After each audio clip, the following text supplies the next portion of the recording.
Welcome or welcome back. In this two-part series, you will learn how to cut a textured bob using the advanced freehand cutting technique. You will learn how to create effortless lived-in texture, removing weight to create a modern head-hugging shape. We start by removing bulk and personalize our bob haircut using the slicing technique, taking the same sections as the haircut has been cut. My sections are thin, using my scissors to gently slice cut, removing weight from my sections, working up the head shape. This technique will create texture and movement through the mid-lengths and ends, gently collapsing the shape, while at the same time the shorter lengths create internal scaffolding. This will create longevity in your haircut, as it will create internal volume and shape as the haircut grows out.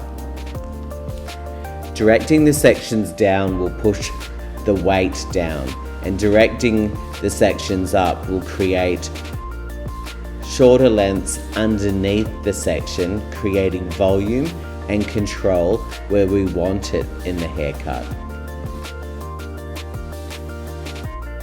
Take your skills further. Join my membership program for less than $2 per week.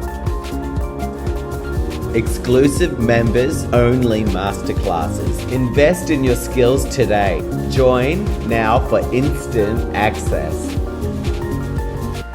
This technique will ensure your haircuts last and also continue to grow into wearable, beautiful shapes instead of feeling heavy with bulk and weight, making it impossible to style.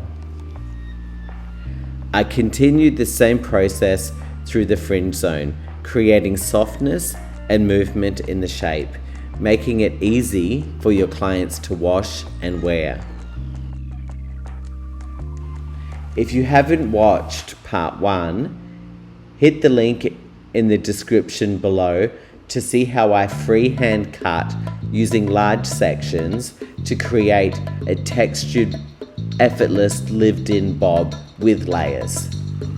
So this is my cheat sheet on how to refine a bob with effortless lived-in texture and waves. This technique can be also used to remove mass bulk and really thick hair. If you'd like a deep dive into the masterclass, hit the link next and become a member to watch advanced tutorials with all the tips and tricks that will help you to become an amazing hair cutter. Thanks for watching.